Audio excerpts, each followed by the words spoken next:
नमस्कार बंधुरा श्रावणीर पंचमाञ्जने आपनादेर सकलके जानाई स्वागत। सामनेई आसछे रथयात्रा।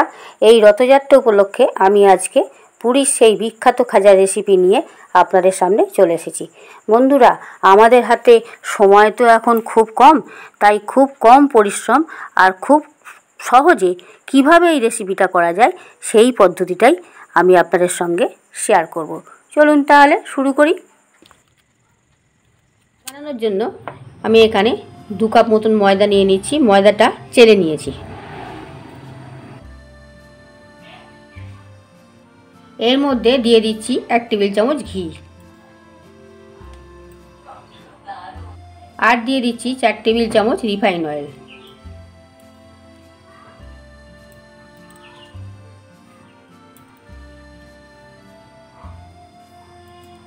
আর দিয়ে দিচ্ছি খুব সামান্য বেকিং সোডা।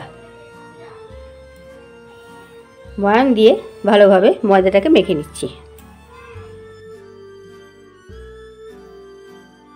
দেখুন বন্ধুরা ময়দা মাখাটা ঠিক এইরকম হবে, ভাঙছে না। এই দেখুন ভাঙছে না, ঠিক এরকম হবে।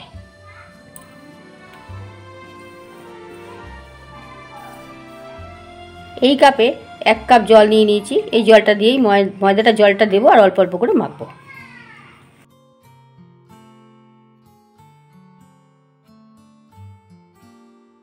দেখুন বন্ধুরা আমি 1 কাপ জল নিয়েছিলাম, পুরো জলটা লাগেনি, হাফ কাপ জলেই হয়ে গেছে মাখা।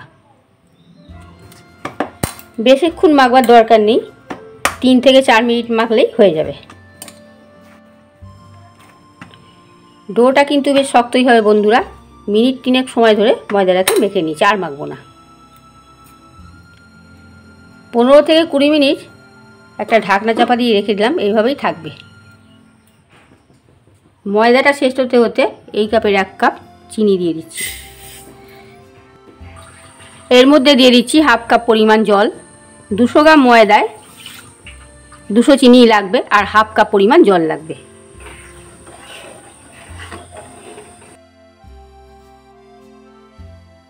বন্ধুরা চিনির শিরাটা যখন 1 তারের মতন হবে তখনই গ্যাসটা অফ করে দেবো।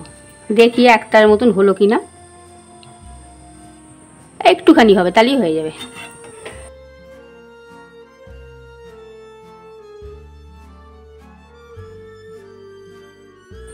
দেখুন বন্ধুরা প্রায় 1 তার মতন হয়ে গেছে। এই সময় আমি বন্ধ করে দেবো, আর বেশি করার দরকার নেই। এই দেখুন দেখুন বন্ধুরা 15 মিনিট হয়ে গেছে। ঢাকনাটা খুলে দিচ্ছি। একদম সুন্দর সেট হয়ে গেছে দেখুন। এইবার আমি একটা করে লেচি করে নেব, তৈরি করে নেব।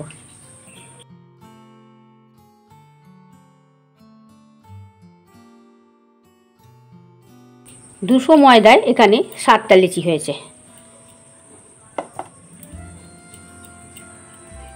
এখন আমি কর্নফ্লাওয়ার ছড়িয়ে দিয়ে একটা একটা করে বেলে নেব।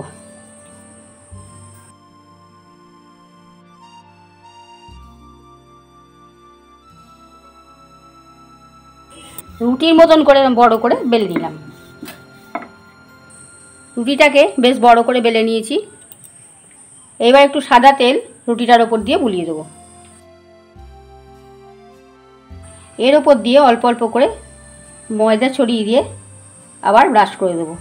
তেলের বদলে আপনারা ঘিও ব্যবহার করতে পারেন। আমি এখানে সাদা তেল ব্যবহার করেছি। ময়দার বদলে আপনারা কর্নফ্লাওয়ার ব্যবহার করতে পারেন। এইভাবে আমি এইবার রুটিটাকে ভাঁজ করে নেব।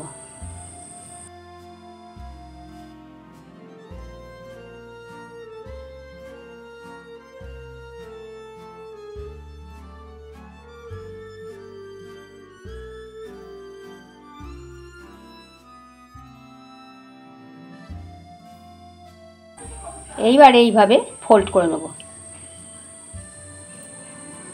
ঠিক এইভাবে ফোল্ড করে নেব।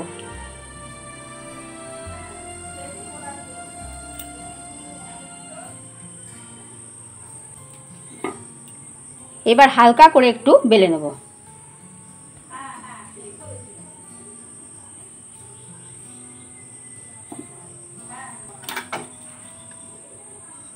এইভাবে বেলে নিতে হবে। আমি একটু জল দিয়ে এই জায়গাটা বন্ধ করে দিলাম যাতে খুলে না বেরিয়ে আসে। এইভাবে আমি সব কটাকে তৈরি করে নেব।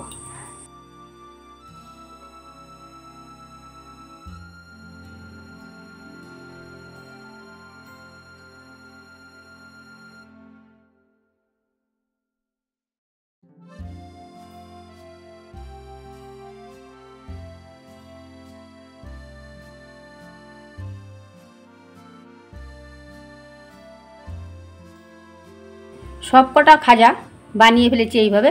এইবার এগুলোকে ভেজে নেব। গ্যাস অন করে গ্যাসে কড়াই বসিয়ে দিয়েছি, পরিমাণ মতন তেল দিয়ে দিয়েছি। তেলটা বেশি গরম করব না, অল্প গরম হলেই খাজাগুলো ছেড়ে দেব।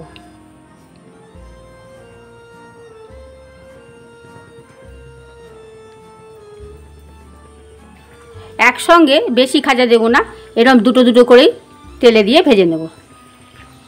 ফ্লেমটা লো করেই ভাজতে হবে বন্ধুরা, বাড়ালে পরে ফ্লেমটা তাহলে পরে ভেতর পর্যন্ত ভাজা হবে না।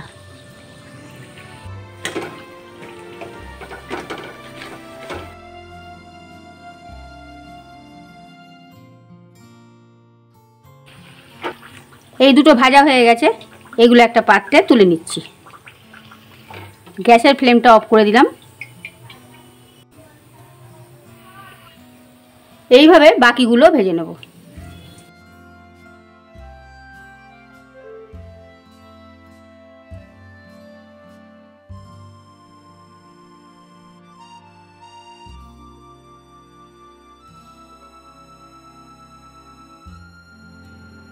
এইবার রসের মধ্যে একটা করে খাজা দেব আর উল্টে পাল্টে, রসে রেখে দেবো না, একদম উল্টে পাল্টে নিয়ে তুলে নেব। শুধু রসটা এর ভেতরে ঢোকার অপেক্ষা। এইবার একটা ছাঁকনির মধ্যে খাজাগুলোকে দিয়ে দেবো যাতে রসটা ঝরে যায়। এইভাবে প্রত্যেক কটা করে নেব।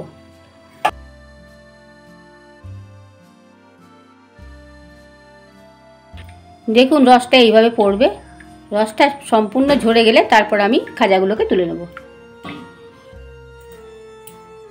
রথযাত্রা উপলক্ষে এইভাবে আপনারা বাড়িতে খাজা বানিয়ে ফেলবেন আর জগন্নাথ দেবকে ভোগ দেবেন।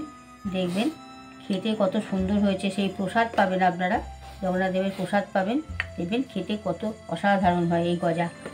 এই ভিডিওটা ভালো লাগলে, আমার এই ভিডিওটা ভালো লাগলে লাইক কমেন্ট শেয়ার করতে ভুলবেন না। আর আমার এই চ্যানেলটা অবশ্যই সাবস্ক্রাইব করবেন, পাশে থাকা বেল আইকনটা ক্লিক করবেন যাতে সমস্ত রকম রান্নার নোটিফিকেশন আপনাদের কাছে পৌঁছে যায়। দেখুন বন্ধুরা, একটা ভেঙে আপনাদের দেখাই, দেখুন কতটা মুচমুচে হয়েছে।